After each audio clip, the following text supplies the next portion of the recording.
Hello everyone, welcome back to my channel. आज लगभग last 2 महीने से मैं अपने चैनल पे वीडियो अपलोड कर रहा हूँ, 2-2.5 महीने से।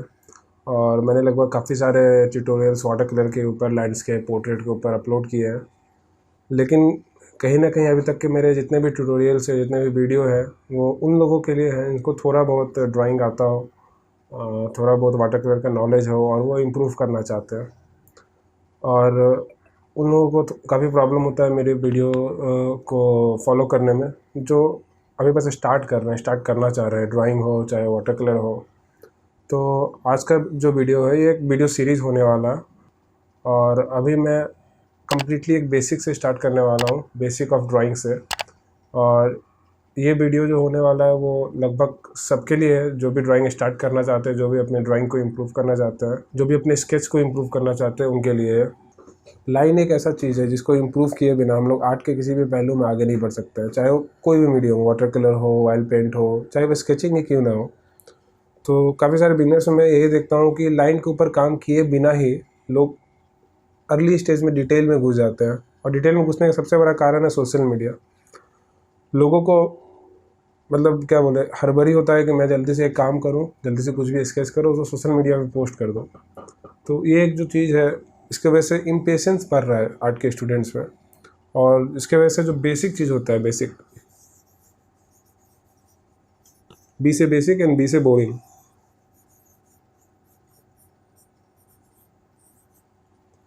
तो उनको जो है बेसिक काम बोरिंग लगने लगता है, क्योंकि बेसिक काम जो है वो आप दिखाने लायक नहीं होता है। बेसिक मतलब रफ, मतलब बिहाइंड द वर्क, जो आप बिहाइंड द सीन जो आप काम करते हैं, वो काम दिखाने लायक नहीं होता।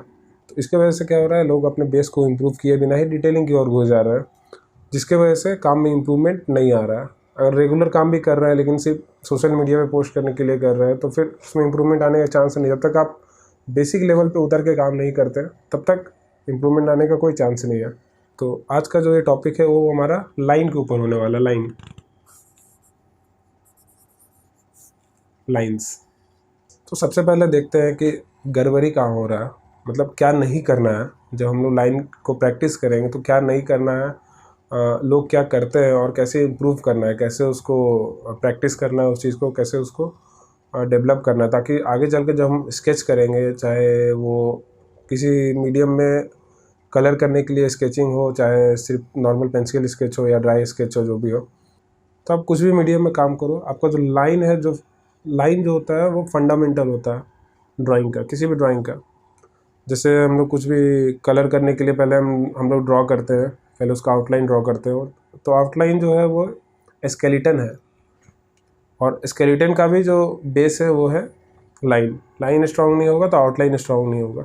आउटलाइन अच्छा नहीं होगा तो फिर आप कोई भी मीडियम कितना भी अच्छा सीख लो, वो अच्छा होने नहीं वाला। आप वाटर कलर कितना भी अच्छा सीख लो, अगर आपका जो आउटलाइन है अगर वो अच्छा नहीं हुआ तो फिर कोई मतलब नहीं है काम करने का। तो स्टार्ट करते हैं जल्दी से और देखते हैं कि कहाँ क्या गड़बड़ी है और कैसे उसको हम लोग इम्प्रूव कर सकते हैं। और यहाँ पे हम लोग कुछ एक्सरसाइजेस देखेंगे। तो आइए स्टार्ट करते हैं। तो सबसे पहले यहाँ देखते हैं टाइप ऑफ लाइंस।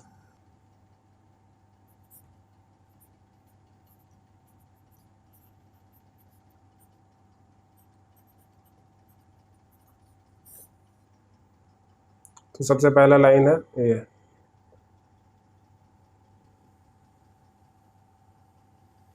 बहुत ही प्रिसाइज वे में मैंने ये लाइन किया। दूसरा है ये,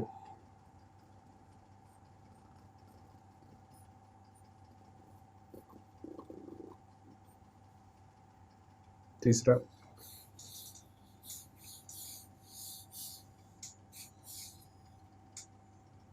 चौथा।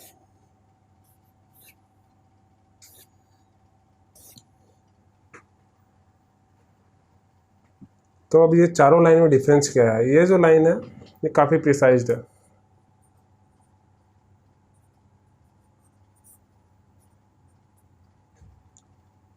इसको काफ़ी कंट्रोल्ड वे में खींचा गया है।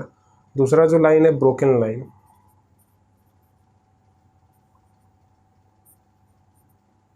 इसमें क्या है, छोटा छोटा छोटा छोटा छोटा छोटा छोटा छोटा स्ट्रोक्स देके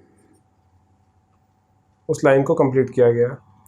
ये जो है, इस लाइन का फ्लो अच्छा है, लेकिन इसमें जो डायरेक्शन है वो कुछ भी है, रैंडम है, काफ़ी रैंडम है ये लाइन। तो इसको रैंडम बोल सकते हैं, रैंडम लाइन। मतलब इसका कोई माई बाप नहीं है, कहीं कहीं भी कैसे भी खींचा हुआ। ये जो लाइन है इसमें एक फ्लो है। ये अगर लाइन को आप देखेंगे तो इसको देख के पता चल जाएगा कि हाँ भाई यहाँ से स्टार्ट हो रहा है, इधर ख़त्म हो रहा है। इस लाइन में क्या क्या है? इस लाइन में है रिदम, इस लाइन में है फ्लो, इस लाइन में है फोर्स, इस लाइन में है एनर्जी,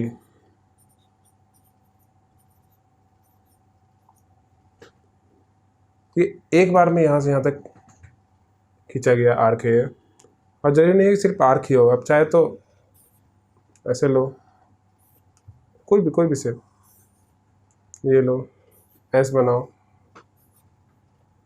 तो इसमें क्या है, लाइन में रिदम है, फ्लो है। ये चार चीज़ लाइन में होना काफ़ी इंपॉर्टेंट है। ये चार चीज़ जो है ये किसी भी लाइन में होना काफ़ी इंपॉर्टेंट है। Rhythm, flow, force, energy. अगर ये नहीं रहेगा लाइन में, अगर ये स्केच में नहीं होगा तो फिर वो एक, क्या बोल सकते हैं उसको, एक स्टिक फिगर जैसा हो सकता है, हो जाएगा, स्टिक फिगर हो जाएगा। ये चारों चीज़ें अगर लाइन से गायब हो जाएगा तो एक स्टिक फिगर जैसा लगेगा देखने में। तो वो अगर लाइन में ये चारों चीज़ गायब हो जाएगा और उस लाइन से अगर आप कुछ भी ड्रॉ करोगे तो वो मतलब एक स्टिक फिगर के जैसा रहेगा वो। तो उस, अगर मान लीजिए आप कोई कैरेक्टर ड्रॉ करते हैं तो उस कैरेक्टर में ना ही मोशन होगा, ना ही उसमें फोर्स नज़र आएगा, ना उसमें एनर्जी नज़र आएगा, वो एक कार्टून की तरह दिखेगा। तो लाइन को हमेशा ऐसे ड्रॉ करना है। और ऐसे ड्रॉ करने का तरीका होता है, सबसे पहला तरीका है कि हम लोग पेंसिल किस तरीके से पकड़ते हैं। तो हम लोगों का जो आदत है पेंसिल पकड़ने का, जो भी स्टार्ट करते हैं वो ऐसे पकड़ने का, ठीक है। तो दो तरीका होता है पेंसिल पकड़ने का। पहला ये, इसको बोलते हैं हम लोग ट्राइपॉड ग्रिप, जिसमें हम लोग ये 3 फिंगर से पेंसिल को कंट्रोल करते हैं। तो ये जो तरीका है पेंसिल पकड़ने का, this is specially for precise line like this. ये जो मैंने ड्रॉ किया, जैसे अगर ऐसे पकड़ के मैं एक सर्कल ड्रॉ करता हूँ, देखने में तो काफ़ी क्लीन लग रहा है, लेकिन इसमें अगर आप क्लोजली देखोगे तो इसमें बहुत कॉन्फिडेंस नहीं आएगा। इस लाइन में थोड़ा फ्लिकर करेगा लाइन, भले ही ये सर्कल अच्छा बने। और वही अगर आप इसको ओवरहैंड ग्रिप से, और एक तरीका है पेंसिल पकड़ने का ये, इसको बोलते हैं हम लोग ओवरहैंड ग्रिप। अगर ऐसे करके हम लोग सर्कल ड्रॉ करेंगे,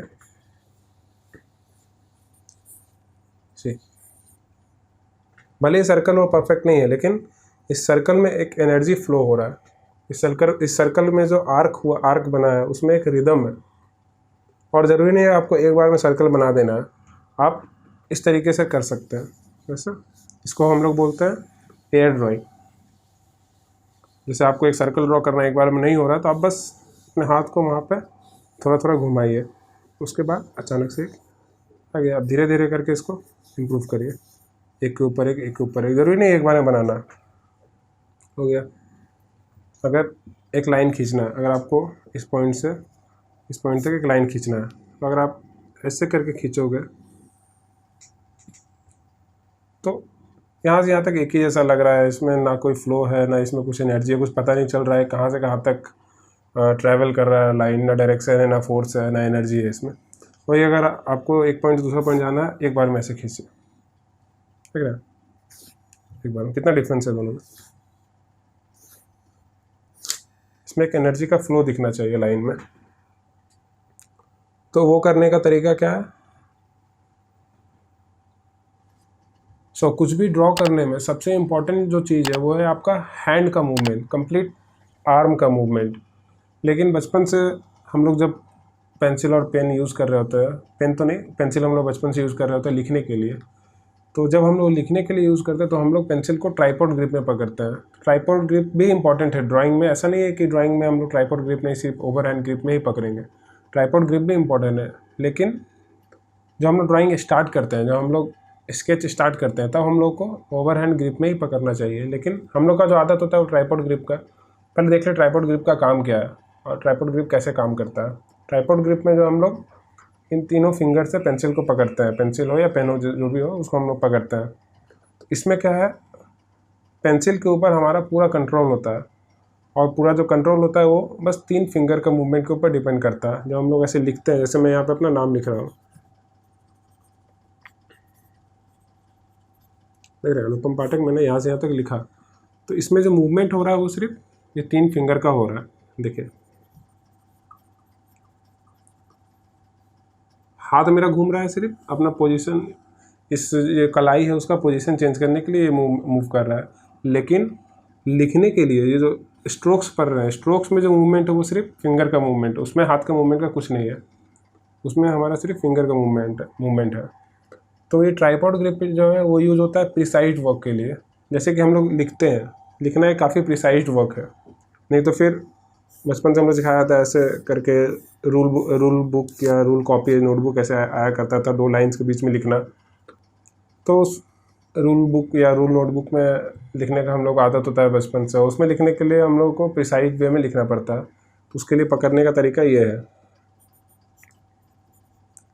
तो ये जो है हमारा एक मसल मेमोरी जैसा डेवलप हो गया कि पेंसिल को हमेशा ऐसे पकड़ना है। लेकिन जब हम लोग ड्राइंग करते हैं तब ये तीनों का मूवमेंट अर्ली स्टेज में ज़रूरत नहीं है।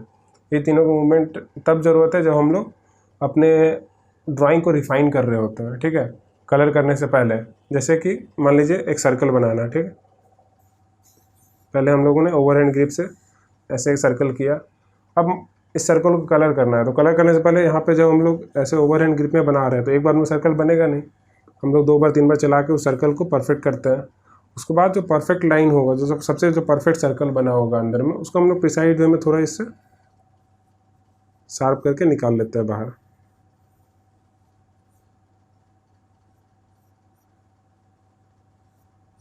उसके बाद हम लोग इसमें कलर फिल करते हैं या शेड करते हैं इसको थोड़ा थोड़ा।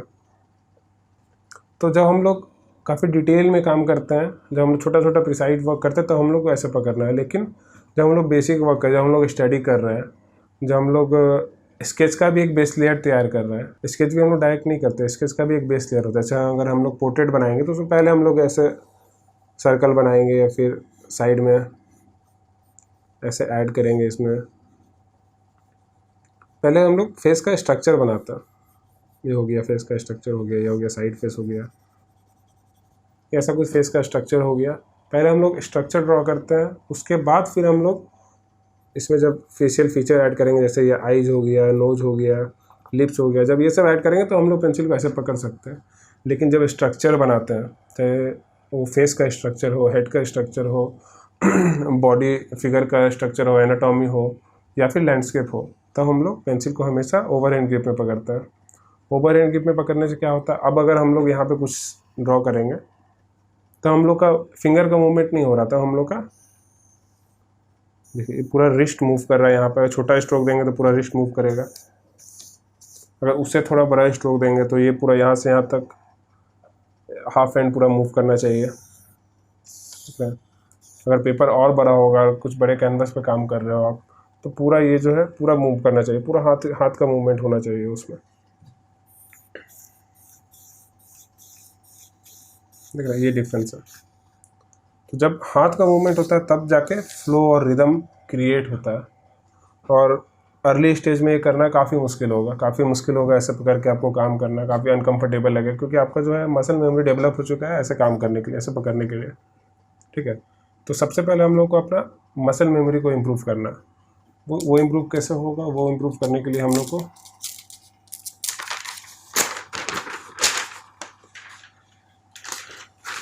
एक ही चीज़ हेल्प कर सकता है मसल मेमोरी को इम्प्रूव करने के लिए, प्रैक्टिस।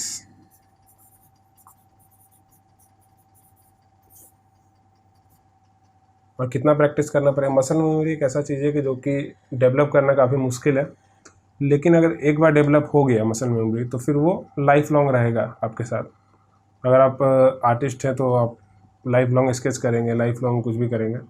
तो अर्ली डेज में अगर आप मसल मेमोरी डेवलप कर लेंगे तो आपके साथ लाइफ लॉन्ग रहेगा वो, लेकिन अर्ली डेज में डेवलप करने के लिए आपको बहुत ज़्यादा प्रैक्टिस करना पड़ेगा। और प्रैक्टिस कैसे किया, ऐसा नहीं कि कुछ भी करें। तो प्रैक्टिस करने के कुछ बेसिक शेप्स हम लोग देखेंगे, कुछ बेसिक शेप्स हम लोग ओवरहैंड ग्रिप में ट्राई करने का कोशिश करेंगे। कुछ बेसिक लाइन्स हो गया, कुछ बेसिक स्ट्रोक हो गया, कुछ बेसिक एक्सरसाइज है जो कि हम लोग ओवरहैंड ग्रिप से ट्राई करते हैं अभी।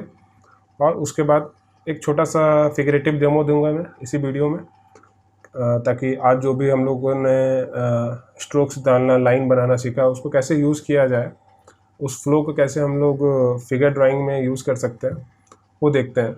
लाइक मैं एक छोटा सा फिगर लूँगा और उसका एक जेस्चर स्टडी जो होता है वो करके दिखाऊंगा, कैसे ओवर एंड ग्रिप से वो आसान हो सकता है, और बनने के बाद जो ड्राइंग हम लोग को मिलेगा वो कितना डायनेमिक होगा। तो यहाँ पे पहले कुछ एक्सरसाइजेज देखते हैं जो कि हेल्प करेगा हमारे लाइंस को, हमारे स्ट्रोक्स को इम्प्रूव करने में। तो अभी मैं यहाँ पे कुछ एक्सरसाइजेज बताने वाला हूँ जो कि आप प्रैक्टिस कर सकते हैं अपने लाइंस को इम्प्रूव करने के लिए। तो सबसे पहला जो एक्सरसाइज है वो सिंपल लाइन ही होगा, लाइन ड्रॉ करना, स्ट्रेट लाइन।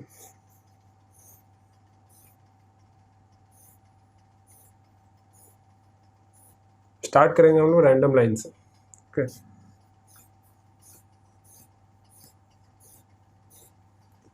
और उसके बाद इसको थोड़ा सा और एडवांस करने के लिए प्रैक्टिस को हम लोग 2 पॉइंट लेंगे और कोशिश करेंगे कि यहाँ से यहाँ तक एक फ्लो में और सही जगह जाए लाइन। जैसा एक बार में नहीं हुआ, फिर से प्रैक्टिस करेंगे। हो गया, हो गया, हो गया, हो गया, ठीक है। रैंडम 2 पॉइंट लेंगे, ट्राई करेंगे कि एक बार में हम लोग एक फ्लो के साथ दोनों पॉइंट को टच करें, ठीक है। देखते हैं सी, अगर एक बार में ना हो ऐसा कुछ करने में तो हम लोग, जैसा कि मैंने आपको बताया कि एयर ड्रॉ वो काफ़ी हेल्प करता है। जब तक कॉन्फिडेंस ना मिले तब तक पेंसिल को पेपर में टच मत करिए, उसको बोलते हैं एयर ड्रॉ। हो गया, तो थोड़ा सा यहाँ छूट गया, कोई बात नहीं, प्रैक्टिस है।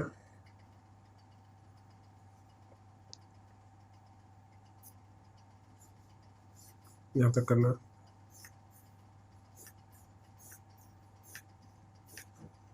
हो गया, यहाँ से यहाँ है।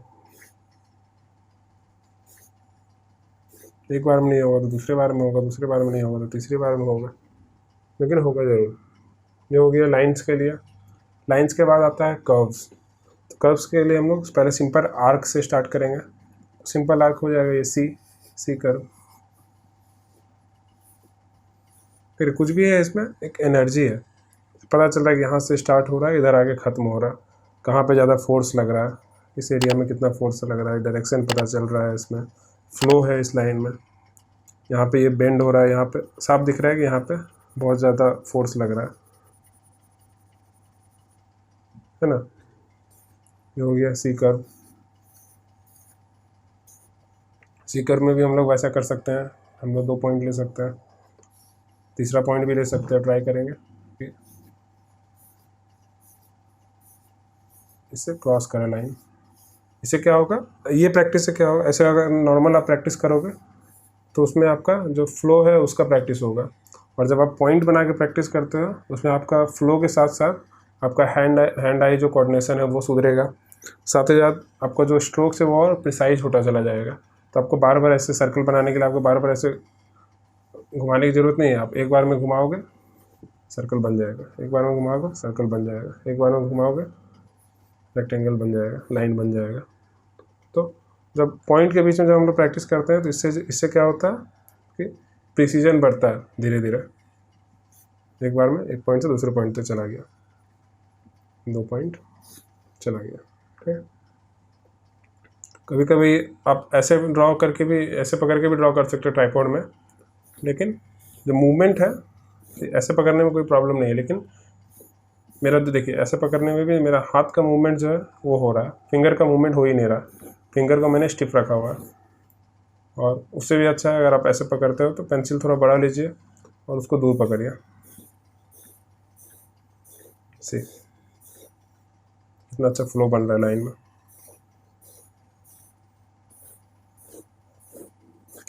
हो गया पहला प्रैक्टिस। इसके बाद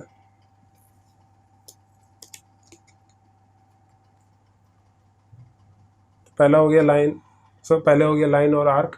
अब हम लोग करेंगे एलिप्स और सर्कल का प्रैक्टिस। तो उसमें भी सेम ऐसे एक बार में ना हो कोई दिक्कत नहीं है, ऐसे जब शुरू करेंगे तो ऐसे ही गड़बड़ाएगा, ठीक है, गड़बड़ाएगा स्टार्टिंग वाले में, उससे घबराना नहीं है। प्रैक्टिस करना है। ये वाला जो प्रैक्टिस है काफ़ी हेल्प करेगा आपको स्टार्ट करने के लिए। एयर ड्रॉ सी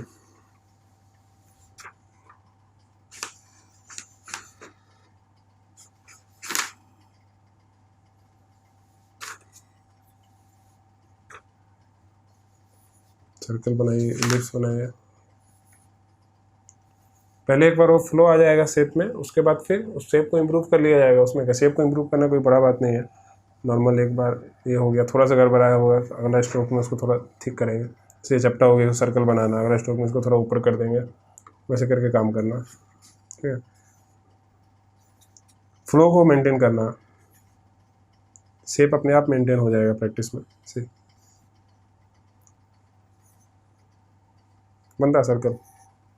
अभी तक मैं एलिप्स बना रहा था, मैं सर्कल बना रहा हूँ। सी है ना। इसमें भी हम लोग ये कर सकते हैं पॉइंट वाला गेम। जैसे ये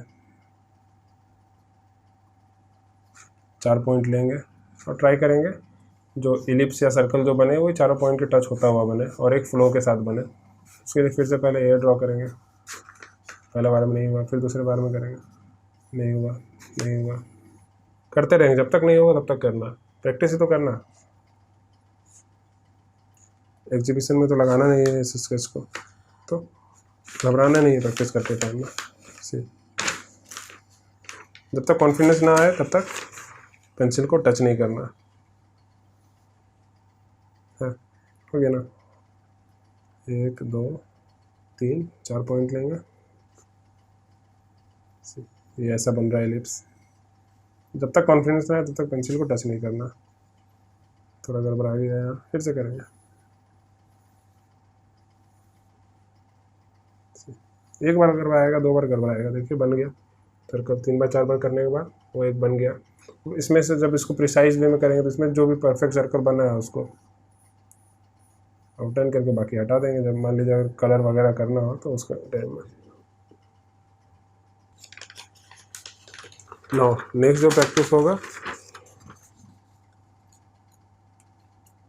वो कंटिन्यूटी का प्रैक्टिस होगा। इसी लाइन में कितना कंटिन्यूटी हम बना सकते हैं वो देखा जाएगा। तो उसके लिए हम लोग एक ऐसा एक रेक्टेंगल या स्क्वायर बॉक्स लेंगे और ट्राई करेंगे इसको फिल करने के लिए।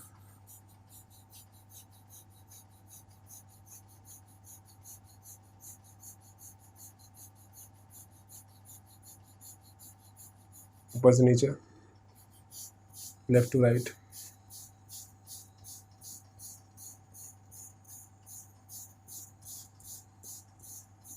देख रहे हैं। अगर ऐसे ही पकड़ा हूँ मैं, मूवमेंट मेरे हाथ का हो रहा, फिंगर का मेरा ऐसा नहीं कि फिंगर का मूवमेंट ये होता है। अगर ऐसे करके करूँगा मैं तो ये हो जाएगा फिंगर का मूवमेंट। अगर ऐसे करके मैं बनाऊँगा फिंगर का मूवमेंट हो जाएगा। कितना डिफरेंस है देखिए। सेम मैंने इसे ट्राइपॉड ग्रिप में पकड़ा है, ठीक, फिर साइड में मैं कर रहा हूँ, एक बार में ये दिया, कितना डिफरेंस है दोनों लाइन में। सेम फिर साइड में करना, ये लाइन कितना है ना डिफरेंस।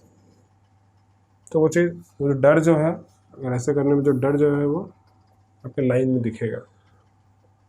ठीक है, ये करना है लेफ्ट टू राइट। सॉरी मेरे हाथ में ना है, मेरे हाथ में पूरा ग्रेफाइट लगा हुआ है जिसकी वजह से टेप सही से चिपक नहीं रहा। Give me a minute.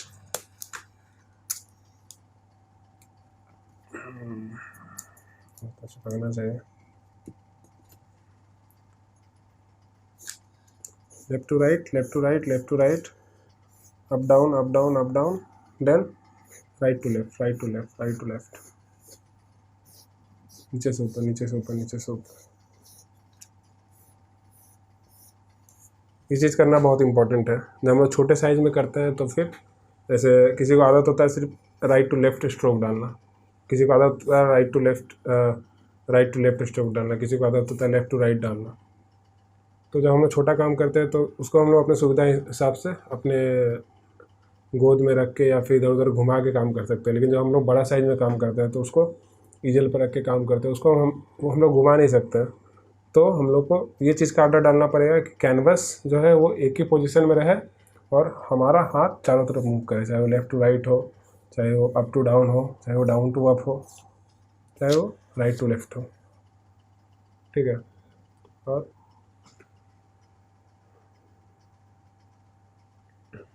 और इसके बाद जो है ये लास्ट एक्सरसाइज है, इसमें से फिर से हम एक बॉक्स बनाएंगे और इसको इस बार सेट करने की कोशिश करेंगे।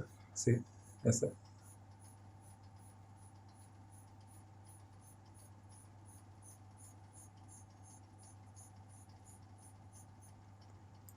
एक हो गया, लाइन बन गया। इसको हम लोग ऐसे सेट करने की कोशिश करेंगे।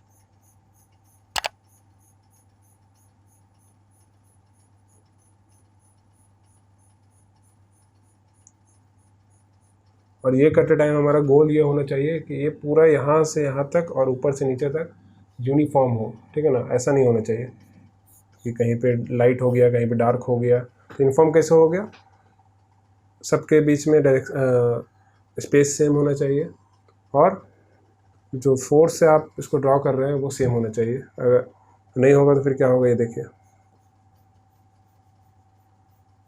अगर यूनिफॉर्म नहीं होगा तो ये फिर ऐसा बनेगा,